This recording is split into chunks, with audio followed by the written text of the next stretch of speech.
That show is great. Did you say Donald Duck? Oh, No, Daffy I think Duck. it's Daffy. Yeah. Daffy Yeah. Duck. No, that show is great. Wait, did you see the episode on like addiction? That was hella funny. Was Daffy Duck gambling or something like that? No, he was like, oh, was it gambling? I don't remember. No. I think it was. Oh, was it? I think it might have been gambling. It was something dumb. Oh no, it was online shopping. And then he kept like spending like hundreds of dollars on shit, and then Bugs was like playing some game for hella long, right? Yeah. And so they were like comparing the two, and then Bugs just stopped playing. He's like, "Yeah, I finished the game." So I'm like, I'm fine. And then Daffy's like, "Yeah, I can quit anytime too." Yes, that's exactly it. And then he just kept doing it. Oh my gosh. That was such a good episode. No, but that whole show is really good. I'm sad it only got like, I think it only got like 25 episodes or something. I think the Looney Tunes in general are just usually pretty funny. Pretty Have classic. their moments, you know. Oh, it had 52 episodes. My bad. Okay. Welcome to the Game Development. That's still not a lot for a TV show. That's only like what, 3 seasons? 2 2 seasons. seasons of 25 episodes each? Around? I mean, okay, the only seasonal stuff I watch is anime, so that doesn't seem that bad for me. Okay. Yeah, anime. Those can get like have a lot. 24 episodes, so I'm like, okay, yeah, 26 makes sense. Can I guess. intro now, or are we just gonna keep going on here? Cause Okay. Go Go for it. ahead. Yeah. welcome to the Game Development Club at San Jose State's podcast. We are joined by a new guest who will be with us for this episode, and his name is. Matt, hello. Returning guests include Why are we guess? I don't know. Returning people. Oh, that's actually Carlo's the fair. only host. The rest of us are just guests. We're just guests on his podcast. Well, I don't know, dude. Like, I guess you guys are hosts. If you're here all the time, that makes you hosts. Sure. Yeah, I think we're Carlo's the host. 100% to Carlos whoever. Well, I'm is like the I'm the host and you mediator, guys I are guess. So that regulars. kind of makes me the host, doesn't it? Yeah, it No. does. Not really. I mean, based on the other podcasts I watch, it's just whoever's Okay, yeah, like, you know what? We're all there. just here. Okay, we're all guests. The club is the. We're all guests. There is no one's host. hosting it. What is your name, by the way? Who knows? Okay, and also. Lily, what's your name? Yeah, Lily, what's your name? I don't remember. That's Shit. unfortunate. And I'm here too. My name is Carlo. Today's podcast, since we've gone past the first podcast, you know, we're done talking about game news. We've got our feet wet. We're gonna talk about launchers and why every goddamn publisher has to have one. Single player competitive Oh, yeah. gaming versus party competitive, playing with a team. I competitive think you gaming. mean solo queue. Otherwise known as solo queue. World building Single in video player games. We got competitive some gaming examples of sounds that. We're weird. going to talk about what makes good building in video games, as well as what makes bad world building. What we're playing, that should be fun. the returning segment, as well as the game idea generator at the end. So, top of the docket, launchers. Would anyone like to take that? My first instinctive memory that when you said launchers is that I dislike I really dislike Origin, EA's launcher, Oh yeah. Mhm. because it's for one thing, like, it's slow as hell and it's confusing to navigate. And because I tried buying The Sims 4 when it was on sale, and I was like, I had to like fucking retry like 5 times, even like get it in my cart and buy it. It was so annoying. Yeah. I've had problems Yeah, with I'll- Origin as well, where sometimes like the party system Origin. just doesn't work. No, plus they'll just like insist on having their own launchers for I don't know, just no goddamn reason, because like EA has Mass Effect 1 and 2 on Steam and then 3 on Origin. Yeah, that is pretty dumb. Yeah. The only thing I use Origin for is Battlefield. I remember Battlefield 3 had like the worst launcher I've ever seen in my life. Because not only did you have to open it from Origin it would open your browser, and then the launcher would be from your browser. Oh man. But they fixed it in Battlefield 4, so I'm happy about that. That's pretty funny. That's pretty funny. Yeah. My experience with that was, gosh, many a year ago when I was launching I think it was Assassin's Creed 2 or something off Steam. And this was like younger me naive to these third-party things. And then so I launch it from Steam, and then it comes up as, I think it was Uplay Origin. Yeah, you play. Okay, yeah. And I was like, oh gosh, what is this? And then yeah, I subsequently saw that just jumping through. Everything should just be on Steam at this point, honestly. I think Yeah, let it reign supreme. Like, like a big deterrent of me getting a game is if it's not on Steam. I will Right, actually, same That's here. pretty sad, but pretty true. I actually agree. Yeah. No, okay. Either it has to be on Steam or it has to just launch Yes, directly you have from, to be able to get the shortcut. executable, because honestly, at this point, I hate to say it, I think Steam has such a dominant hold over their marketplace that downloading another launcher just becomes more of a hassle Dude, than anything. No, especially the when, worst are the ones that you. especially when like your friends list doesn't migrate over or whatever, and you have to go like, yo, can you get on Origin real fast, make an account so I can add you, and then we can play. You know. Yeah. Yeah, it's just like too much trouble. I mean, to be fair, if they have the game, they probably have the launcher. Yeah, it's also true. But it's Yeah. like. No, I was gonna say the worst are the ones that you get on Steam and they still have their own launcher. Yeah. A lot of MOBAs do like- that. Oh no! A lot of MMOs, Yeah, right? yeah, oh, so What was MMOs, yeah, it? sorry. Was it Guild Wars? No, it wasn't Guild Wars. I think Guild Wars also had its own launcher, which is a pain in the ass. But it was Warframe has its own launcher. Yo, what's that other MMO that's like really big right now? Realm of the Mad God. Not Warcraft. Terra? Terra's pretty. No, Terra's no, pretty- no. Is it Realm of the Mad God? Eve? I don't know. No, not Realm of the Mad God. Oh, BDO. Okay, BDO is so dumb. I've Huh? never heard of that. Black Desert Online. Oh, okay. Oh, I didn't know. yeah, I never yeah. heard the abbreviation before. Oh, I only refer to it as the abbreviation. I've Yeah, only yeah. heard. Yeah, Go on, go go on. on. Sorry. Yeah. Okay, that one. It not only does it have its own client like launcher if you launch it from Steam, but then on top of that, there's two different versions. Because there's also like it's like you can download like a separate launcher off their website. What for? Why? I don't know. Do you need both? I think it's because they didn't originally have it on Steam. What do you need both? No, I don't. Okay, I remember earlier you couldn't like if someone had the Steam version, you couldn't play it if they had the other version. But I think What the I think they fuck? changed it. Oh my god, yeah, just like playing this launcher if you don't want to play Oh, with Steam by the users. way, Kevin, can you get the flyers to James at all? Because you What? have the flyers, don't you? No. Oh wait, Wait, do I have? thought. Do I have anything? Oh, I Yeah, do. you Okay. have them. Can you get them to James? Like Can you when? do it now? Like right Like, now, just in the middle of the podcast? Is that possible? Where's James? Well, let me ask him where he is. Anyway, were we done with the launcher segment? I know I cut that off, but James wanted the flyers for first Friday.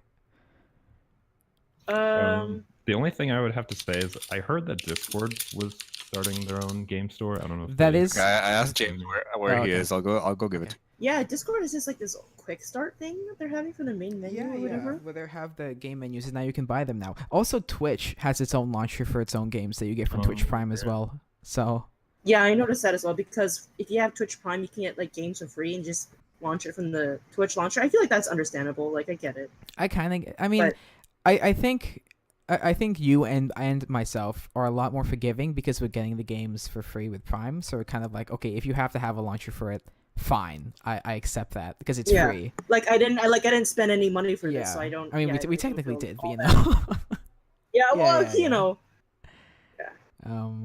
But yeah, so it's like something that's Also, complimentary. wait, Carlo, you have the business cards. I have the flyers. Correct. Do you want the cards? Flyers. Huh?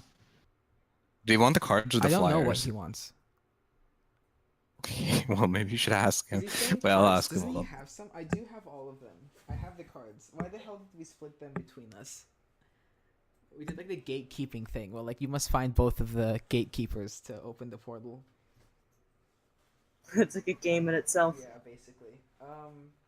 But yeah, so everyone's getting a launcher now. If you aren't an actual game developer, unless you have a launcher for your game, well, honestly though, I think part of the problem is that like Blizzard has a launcher too, and Activision is putting its games on it, and that's fine. But there's still only like, what, 8 games that you need it for?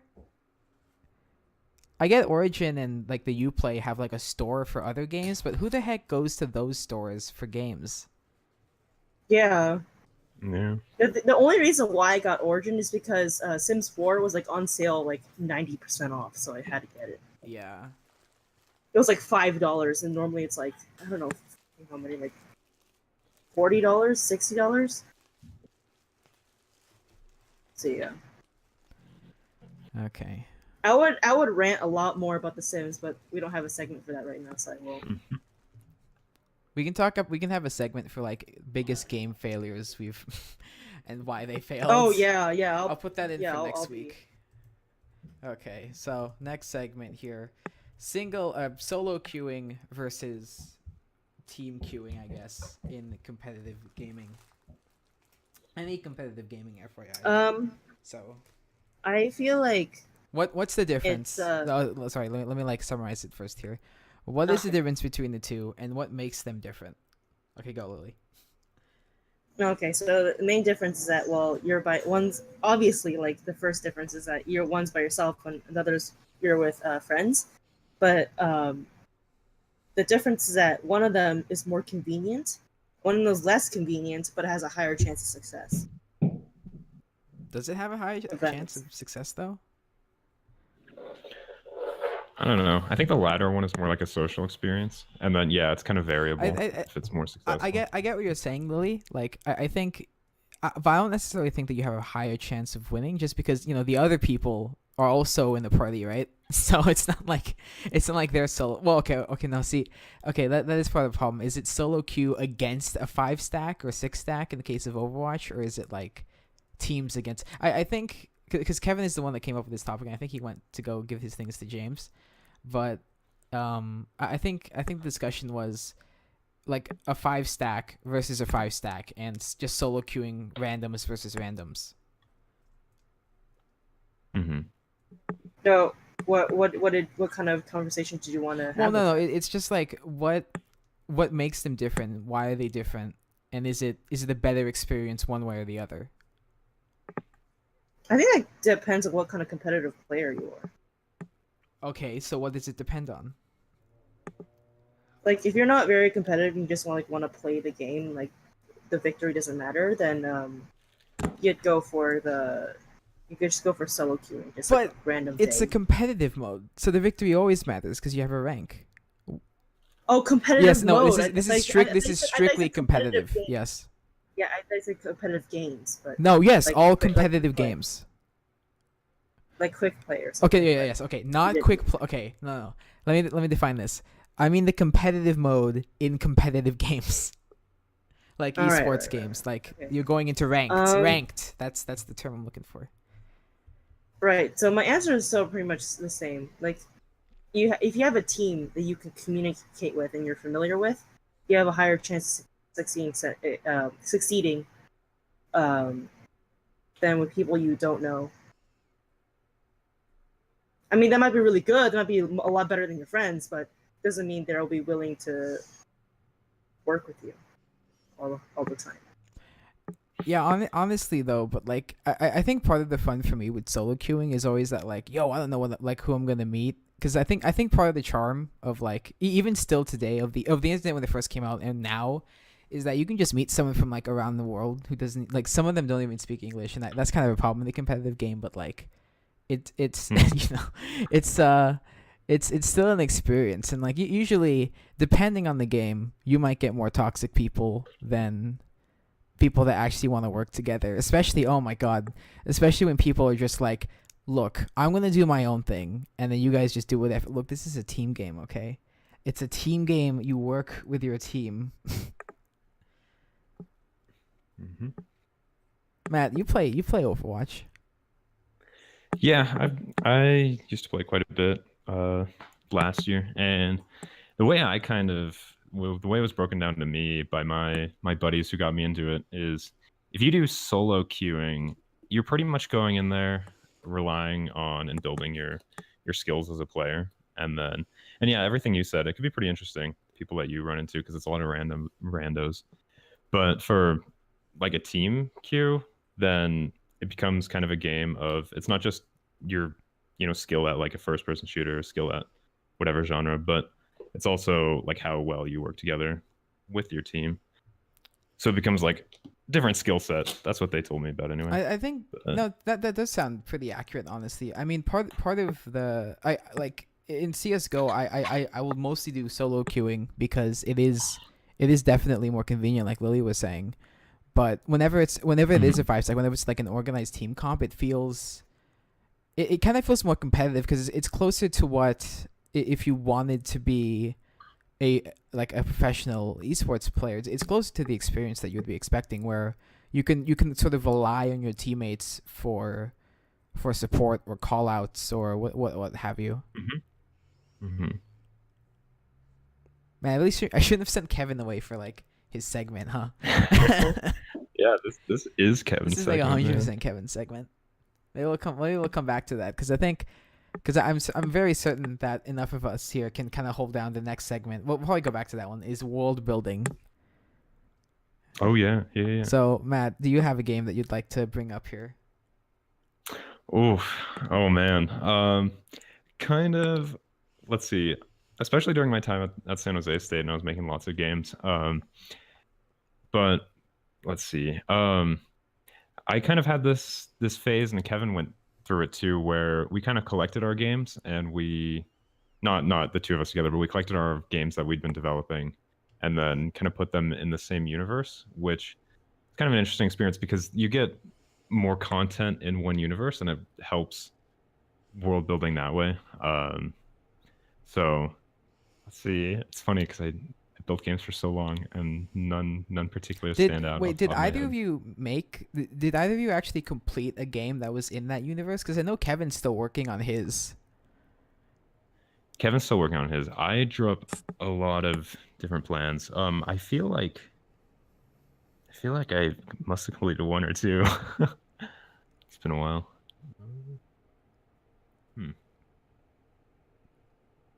Lily, did you want to bring up a game?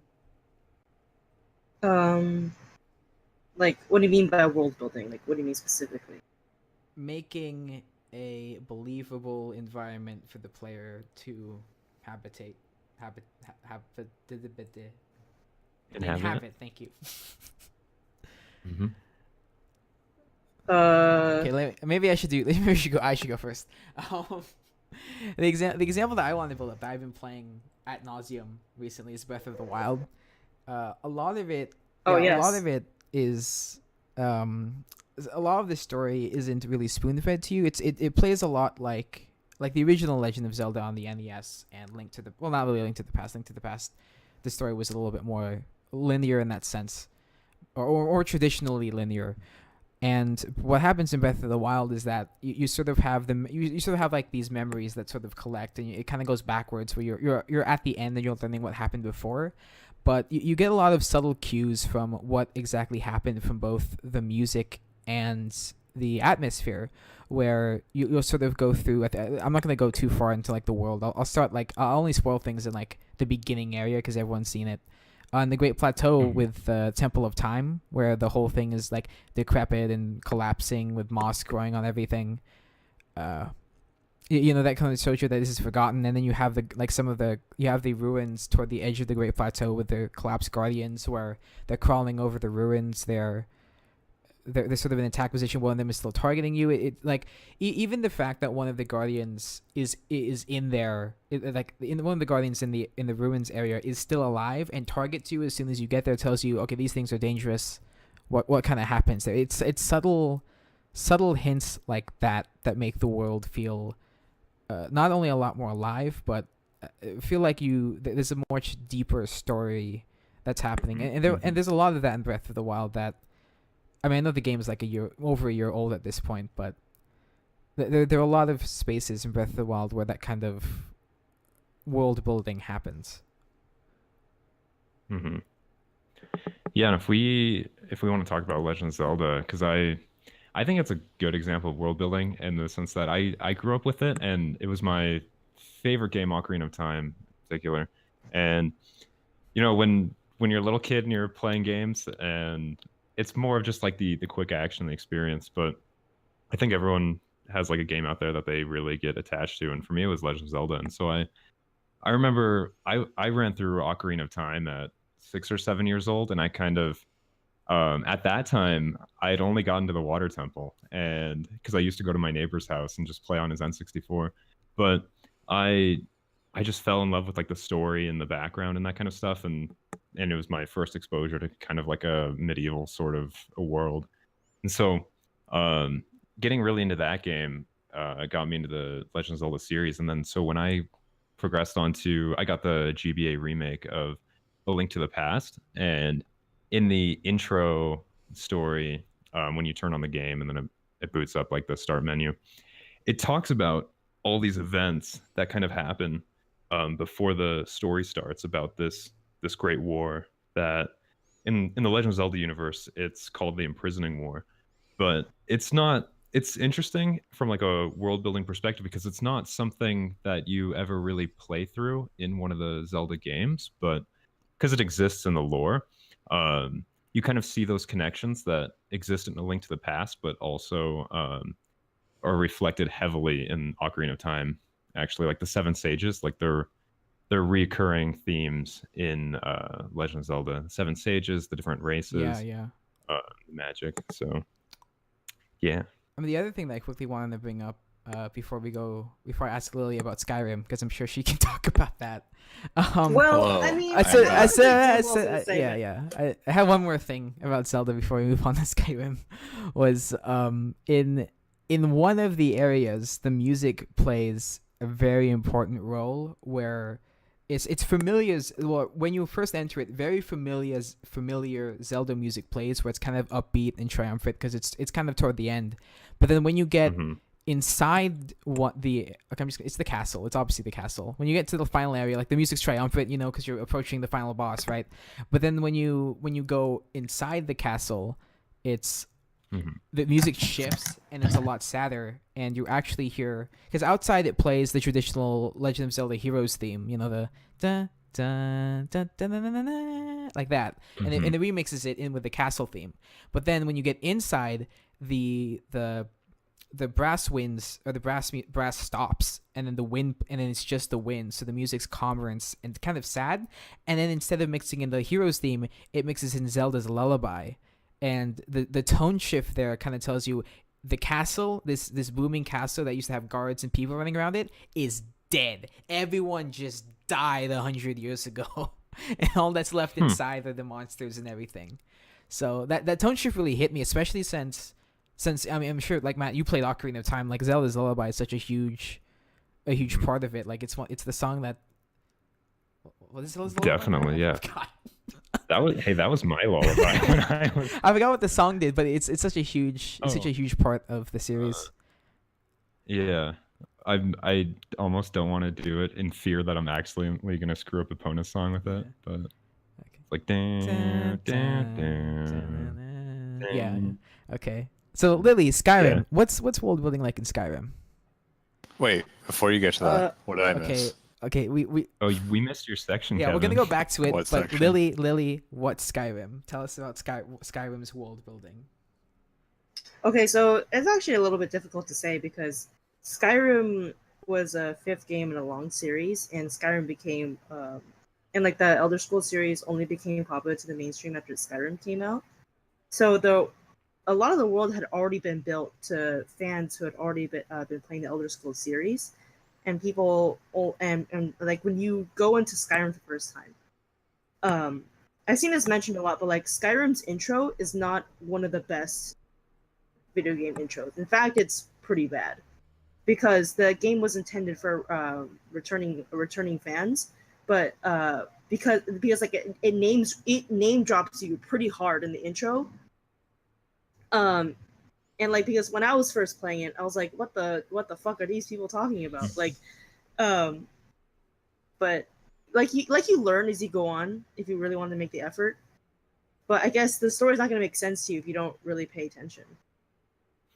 That's actually really interesting because I remember when Skyrim came out, and yeah, I was like a Nintendo kid mostly, but I was on Steam at the time, and I really didn't know about the Elder Scrolls series except that all my friends suddenly loved this and everyone was freaking out, and I was like, what is Skyrim? And then so I tried it out, and I started as like the guy in the cart, whatever, and then there's some dragons. I'm like, okay, that's kind of cool, but definitely I can see everything you're saying about everyone kind of knew about this world, and I'm not surprised that if it was already built to these former players. And so I later got Oblivion and then ran through a lot of that to try to get Yeah, that because experience. I say that because usually game intro is usually where the developers really try to sell people on this game, like, oh, like you're gonna have so much fun, like it's gonna be great, like here's all the stuff, like all the highlights that you heard about before, and here they all are.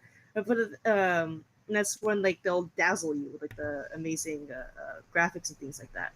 But like The Witcher 3, Witcher 3 did that pretty well. Like it was dazzling. Like people love looking at it. And now like The Witcher 3 is like famous for its like, incredible realistic graphics. But for Skyrim, like it was just like, oh, like hey everyone, like welcome back to the Elder Scrolls universe. Here's you as a prisoner as usual, and here's a character select in the middle of the intro as usual, and then but somehow it just retained its charm. So that's always been a mystery to me. No, also, I think Skyrim had actually like one of the worst choices of location for the starting part, because you literally just start in this like drab, featureless forest, and you're just kind of Right. That's on a exactly car. what I mean. Like that's because the thing is, people look at the Skyrim trailers like, oh my gosh, like it looks so beautiful, the frozen northern realm. Yeah. Intro could have been like they could take that chance to show Intro could have been literally anywhere else, and it would have been better. It could have been in like outside of Whiterun, and that still would have looked cool. Yeah, exactly. That's exactly what I mean. The only cool part of the intro is the dragon flying in. Yeah, obviously. The dragon like saved the intro. I mean, I think part of what makes Skyrim, or what helped make Skyrim so successful, especially in terms of its lore, was that the intro and everything else, the world that you're exploring, is kind of enough to get you interested to, okay, maybe I'll slow down and read some of the text, right? You know, like even if you haven't played some of the previous games, you can get some of the world building from, not world building is all passive, right? You get it from like the NPCs that just tell you, oh yes, my grandfather passed this down from generations when he lived in the tribe in the mountains or something like that, you know? Yeah, because like there's so many Easter eggs in the previous games too. Mm-hmm.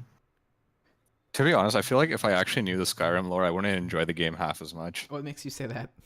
Really? Because like most of the fun I had in the game was just randomly walking around and being like, "Oh, what the fuck is that?" Oh no, okay, so like kind of the mystery of discovering it for the first time. Yeah. Yeah, that's like most of the fun I had in Skyrim, just wandering around like into like a dwarven, or are they called dwarven? No. Dwemer. Yeah. Yeah, those like, and you're like, whoa, what is all this? What is this electric spider? I mean, Like, that was cool. That stuff was cool. Like I think that's a good point. Witcher 3 kind of does that a little bit too, where it's more encapsulated, but it has references to some of its older games in it. Actually, I think probably one other thing that Skyrim also probably didn't do so well is that it's the lack of polish, I should say. Like the game is super not polished and it's noticeable when you play through it. Like it's just so unrefined. Also, the combat's not good. Yeah, that's why you mod it. All you do is hack inside. Yeah, okay, so I was gonna say, but the thing is, yeah, the modding community definitely saved the game. Yeah, the game exactly. would not be nearly as popular if it didn't have as big a modding community. That's right. I was gonna say like that was like an unexpected windfall from a game that was really cool looking, but also unpolished, but it was still fun in its own way.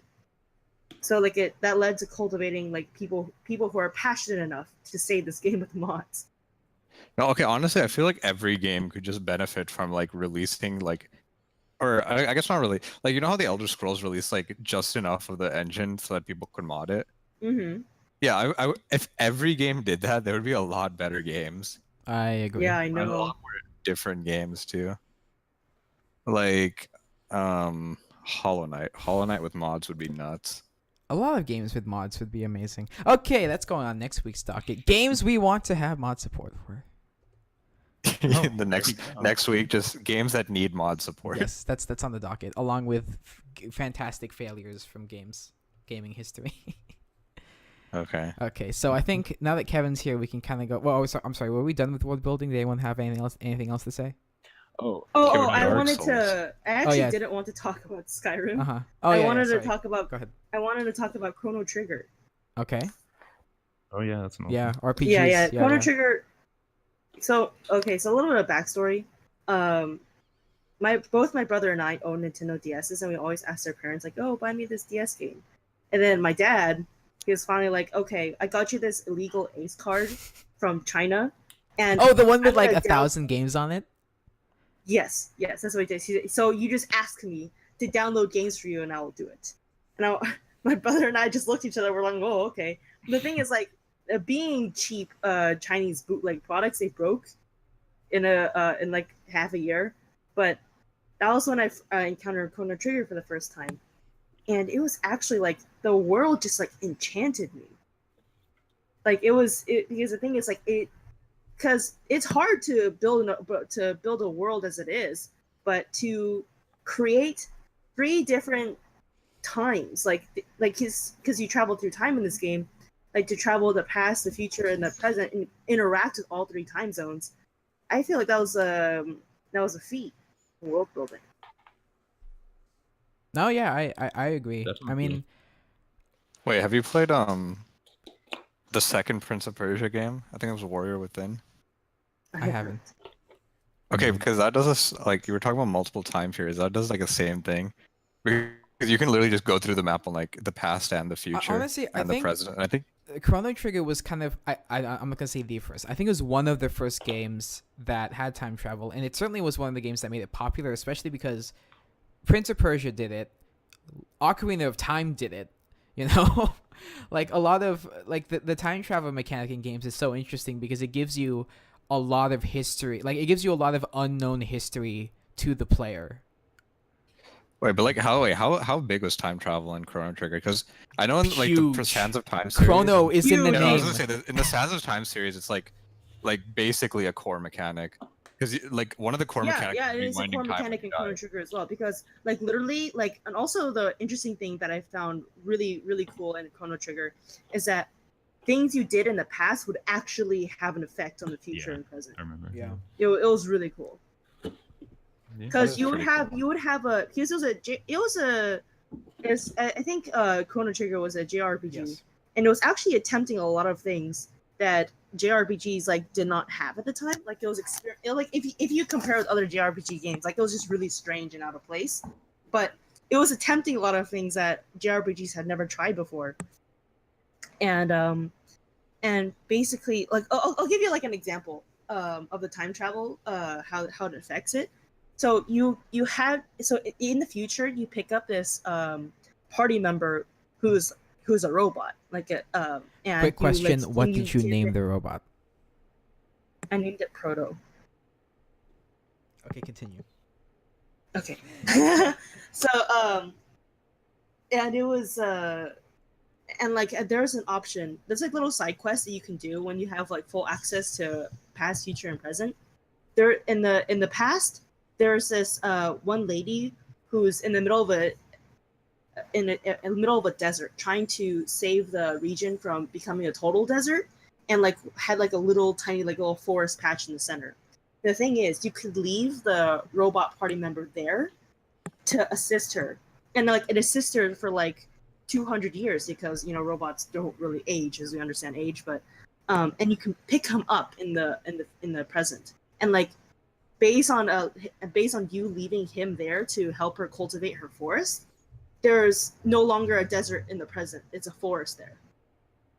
And I just found that really cool. Yeah, that is cool. Yeah.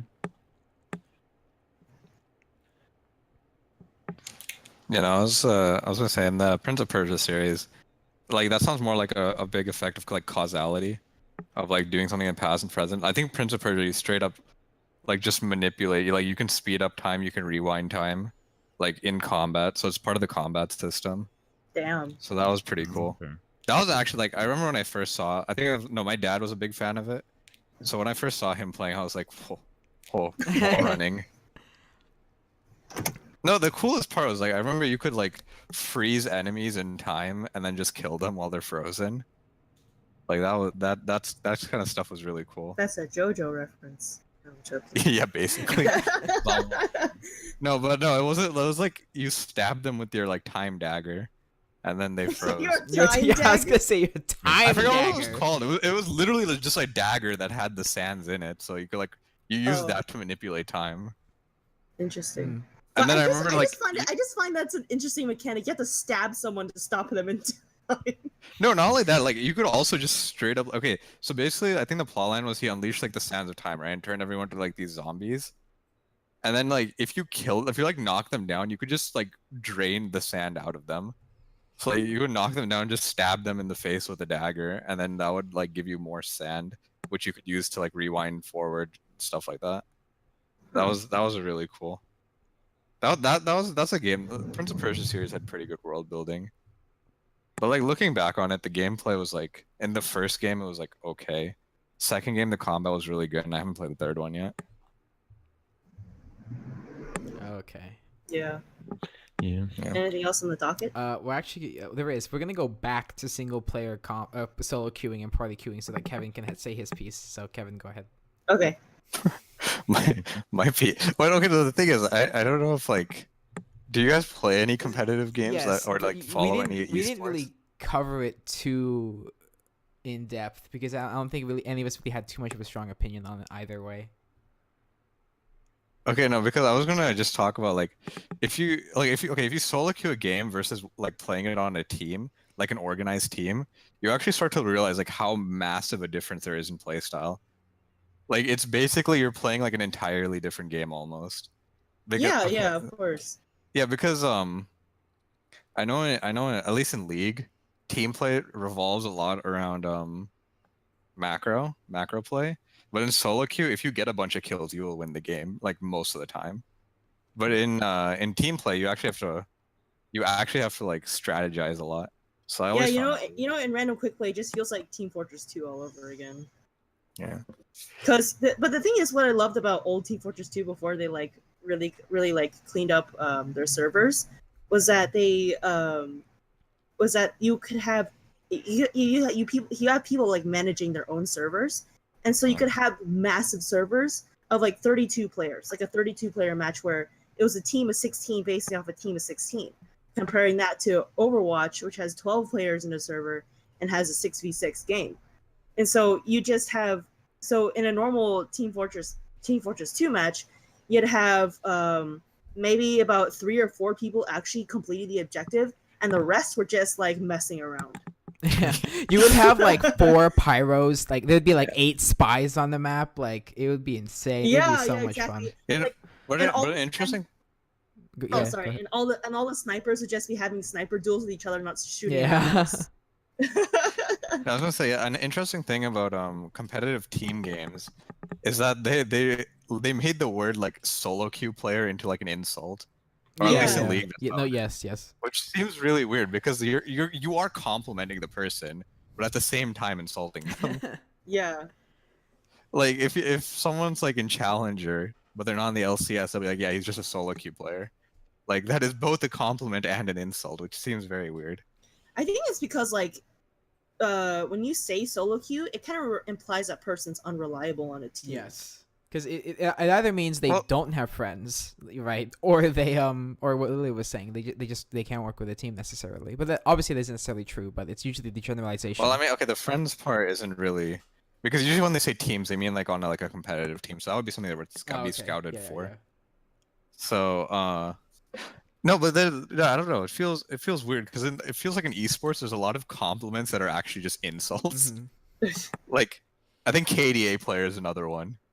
Yeah, a player that's like relies on his kill death ratio and all that. I mean, in Counter Strike at the very least, it what you're saying is echoed a lot. Where in solo queue, it just feels like we just have to kill them first, and I mean, obviously that's just the objective of the game, but usually, like if you get the kill first and you all just go into the site together, you'll probably be fine as long as your people can actually shoot.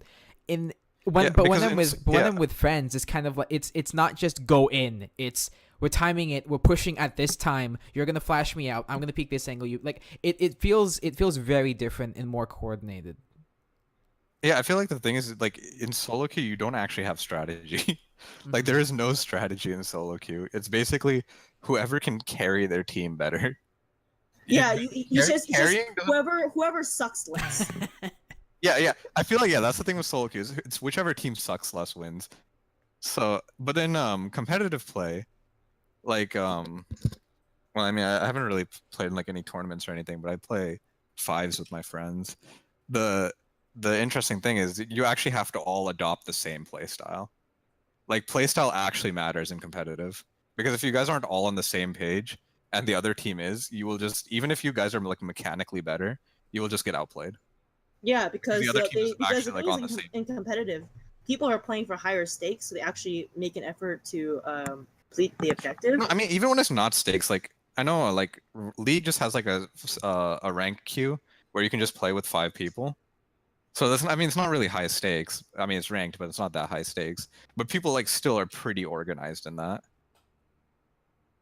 I think like half of the fun of playing with a group is that you can organize different strats that you can't do in solo queue.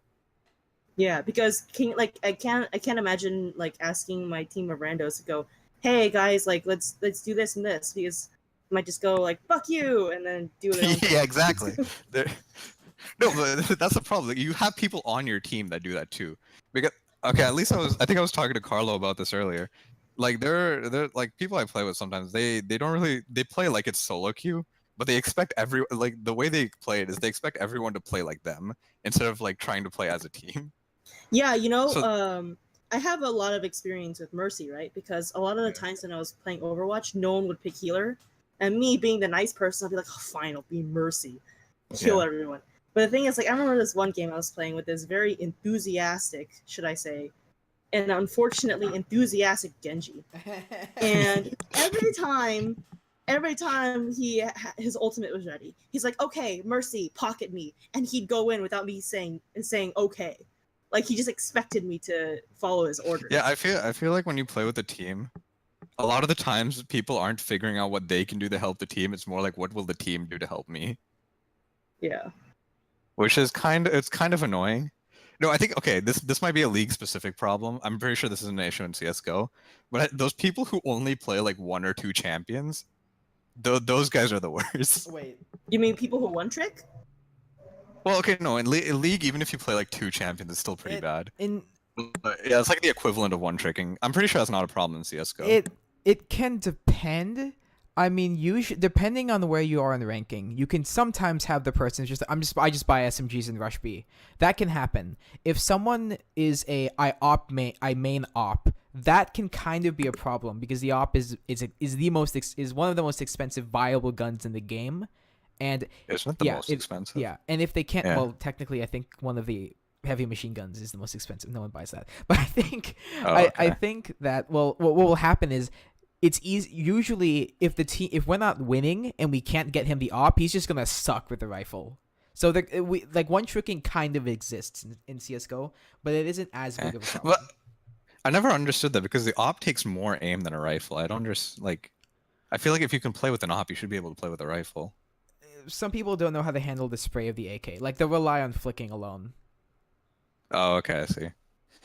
No, but yeah, those people are annoying because even if they don't like expect you to play around them, they can't do anything on other champions. So you're basically at like a disadvantage from the I start. mean, Overwatch definitely has that problem. It actually almost has the Yeah. same problem from CS:GO, where it's like, well, if someone just widows or Hanzos on like attack, I mean, you're getting picks, but you aren't really pushing forward. Like you can help obviously by like, oh, you knock the bastion off the point, but then there's still the like skill cap for that is so high because if you are like a very good widow, like a professional widow, then yeah, I'll have you on attack. You'll probably pick off the defending team before we even get there.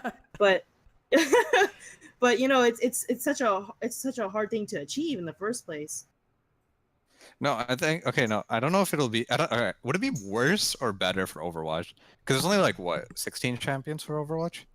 Something like that. I Yeah. think there's a lot. Yeah, there's more. like 130 or something for League. Wait, how many champions are there Isn't for it- League? Isn't Overwatch at like 20 something now? Yeah, I think 27. Yeah, 27. Or Matt, are something. you still here? No, okay, Yeah, I am. you know, but like what I'm saying, when in League, there's like 137, Uh-huh. right? Yeah. So even if you're two tricking, you're only playing like 1/60th of the champions, and there's a very good chance that someone will find a champion that counters both your champions. Right. There's so much. Because the thing is, the more variety there is in what you're playing, Yeah. the more you have to be Yeah, you have to be adaptive. Yeah. yeah, the more you have But to I feel like people watch these streamers who are like, "Yo, one trick ribbon challenger," and they're like, "I want to do that," and then they feed in silver, and I'm like, "Oh, okay." fantastic. No, but I mean, there are some one tricks who are like really good who like win counter matchups too, and you're like, "Okay, yeah, fine, you do you." Right, like But there's like a level of compensation to be made here. yeah, Like if you, because there's like a threshold. Like there's like if you're just playing one hero, then fine, but you have to be really really good for it to be acceptable. yeah. Okay. Also, wait, I don't know. In Overwatch, do you ever have those? Are there champions where you have to build your entire team around them? Yes. Oh yeah, this has been a problem with many heroes. Well, I wouldn't say many, but very significant heroes. One of them is no, two of them is Symmetra and Torbjorn. Yeah. Okay. I was gonna say yeah. Yeah, Torbjorn, yeah. yeah. I mean, Recently Symmetra got a rework, so that's not the case for her anymore. But it's still Torbjorn. But I hear changes are being planned for her. I mean, Yeah. do you mean a specific character? Because dive comps exist, and those are always like. No. I mean, like, if you have this character on your team, the only way they are viable is if your entire team plays around them. That can happen in Heroes of the Storm, a lot. Because I know League, a lot of like Oh carries no have no that. no! Other one is Bastion. Bastion definitely. Oh yeah, okay. I Well, know yes. Bastion takes a lot of. Yeah. No, because okay, I don't have a problem with those, but those only work when you have an organized team. Yes, it almost never works in solo queue. Like Or I remember, unless an opposing team really sucks. Okay, or that. yeah. No, I remember, man. Okay, so one of the champions in League got a rework where he was basically a solo carry, right? But he would die in like one hit, right? Or basically one hit. Like if anyone got to the backline, they would die. But the thing is, the champion became so problematic because he was like basically useless in solo queue. But in a coordinated team, he had like an 80% win rate. Damn.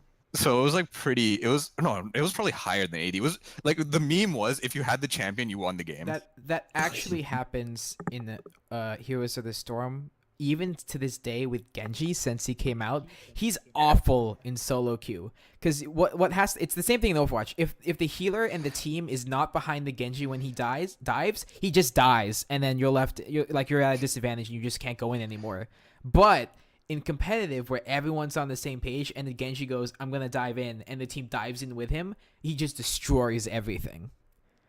Right. So heroes like that, like they work when there's a distraction happening from the Exactly. team.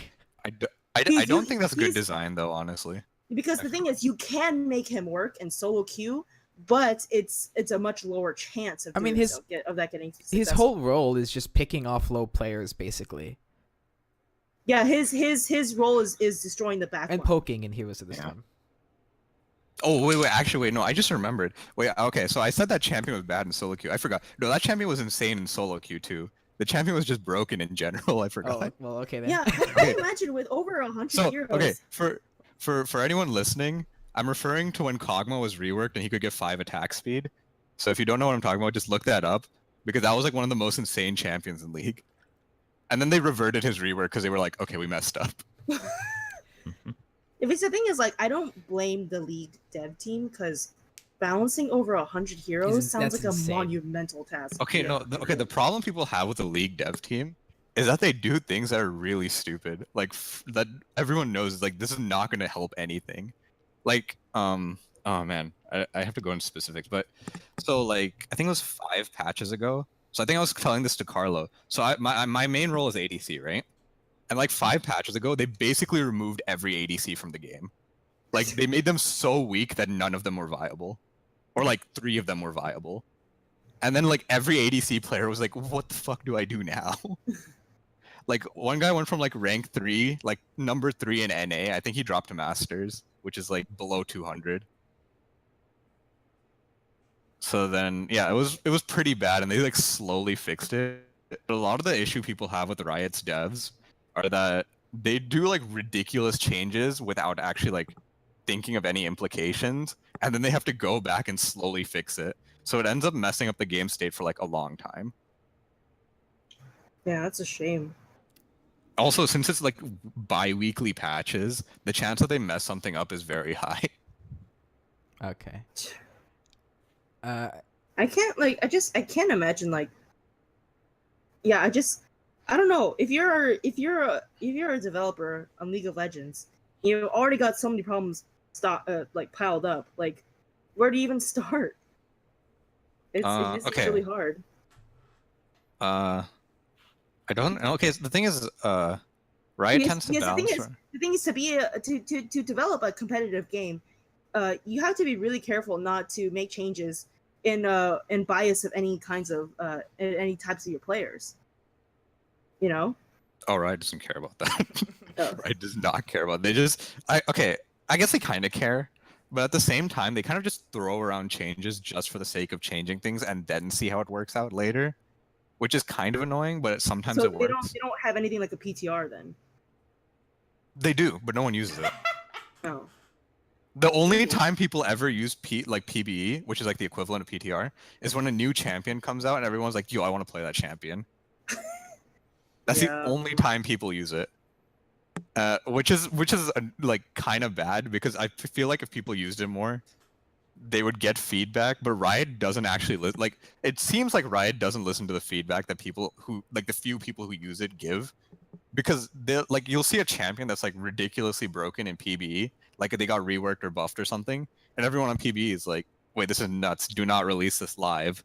And then it goes live, and everyone's like, "How did that get through?" Yeah, I think that's one advantage Overwatch has over League, because Blizzard team, they actually do listen to feedback, and that's why they make changes. Okay, my problem with Blizzard is, or their balancing, not even just for Overwatch, it's for Hearthstone too. Their patching schedule is like once every like 2 months. Well, I mean, they're probably working on a lot of things. Hearthstone's is extremely long. Overwatch isn't. Hearthstone's is it's what twice an expansion, Yeah. right? Once at the start and then once in the middle. Overwatch's is not that bad. Heroes of the Storm gets updated almost Okay. weekly. Okay, wait, okay, those are better because Hearthstone's ridiculous. Awful. Like, Hearthstone's balancing takes. you'll forever. have like one deck stomping like yeah, the Pirate entire Warrior. ladder. Oh man, Pirate Warrior days. No, dude, Machine Gun Priest. Okay, Machine Gun Priest was awful. The Corridor Creeper. I think that one got patched out actually pretty quickly. No, Corridor Creeper got hotfixed. That was very fast. They were like, "Yo, okay, we know this is a problem." 0 mana 5/5. Yeah, that's definitely a problem. Patches took like patches only got nerfed when he went to wild. Yeah. Okay, so let's I'm gonna skip what we're playing because I think we can people can already probably guess what we're playing from that last segment. We're gonna go to the game idea generator. So Matt, in this segment, the way this you're gonna talk first because you haven't spoken in a while. The way that this works is I have a website that gives me a random idea for a game, and we have to design the game. We don't have to actually make it. We just have to talk about how we would make it. Okay. So the prompt is a simulation game where you dress up restaurants to save the environment. You dress up what to save the environment? Restaurants. Oh, you dress up restaurants. So I'm gonna repeat this. Wait, as I'm I type I'm this. having trouble. What do you mean by? I said I'm dress gonna up? repeat this so that I can type it down. Okay. A simulation game where you dress up restaurants. What was that sound? Okay. Oh, I wasn't typing. That was that sound. A simulation game where you dress up restaurants to save the environment.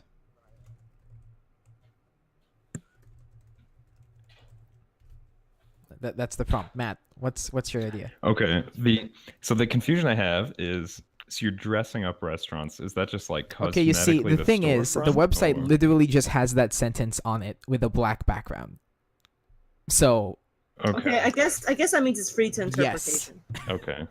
Yeah, that sounds pretty Mad Libs. Okay. To dress up restaurants, save the environment. It would probably be like, I guess changing out. Let's see. Okay, if it's a game designed based on that, probably if it's an educational game, it would give you a series of choices like, oh, switch these ingredients for this ingredient, and then as you do that, it would kind of, I don't know if it would hash kind of the different options you chose, but it would kind of generate a different looking restaurant or something like that. That would be the beginnings of my idea of a design for a game. Kind of an How does it educational one. affect the environment? It would be like choosing, like, let's say if a store sells beef versus chicken, because beef, the manufacturing process and the agricultural process for that is much more impactful on the environment than raising chickens. Yeah, that's all I got. See, when I wait, Lily, did you want to say something? Yeah, I did actually. One thing I want to comment on that is that I think because this is a stimulation game, right? Yes. I mean simulation. Sorry, I said stimulation. Yeah. Go um, ahead. Simulation game. I'm imagining like if you're dressing up a restaurant. Let's say like you start out with a restaurant that's like gone out of business recently, and you're trying to start it up again by by like playing into the current trend that people want environmentally friendly food, organic things like that. So what you do is that you start up the restaurant, and you grow the vegetables that the restaurant uses, and you have options like to expand upgrades for your garden, which eventually might turn into a farm, and then you'll get and then eventually you get an upgrade to farm your own meat, and then eventually like maybe like end game stuff you be able to farm your own caviar, which is something that has been a recent like this is like an actual like real world like recent development that Caviar is people getting have rare. discovered that because people fish for sturgeon for caviar because they're enormous fish and they provide a lot of tasty caviar. But the problem is that sturgeon has sturgeon has to mature for like 18 years before the caviar is ready. So and catching them from the wild, they're just not growing fast enough to keep up with the demand. So what people found is that they just find a place where it's the right temperature, right climate, and just have like a farm of sturgeon and clean water. And just and the thing is, I saw this in a video that like even the farmed caviar tastes just as good or even better than a wild caviar. So You watched the it's Gordon basically Ramsay video, huh?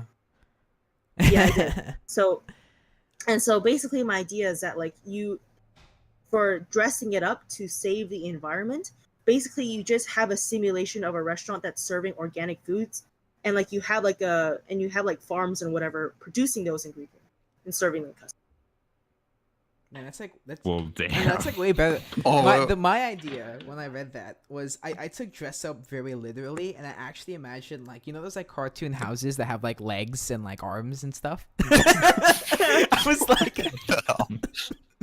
was like, Dude, you gotta like paint your house, and like the paint of your house affects its like stats and stuff, and you play as a restaurant, and all of its attacks are like food based, and you gotta like fight factories to save the environment.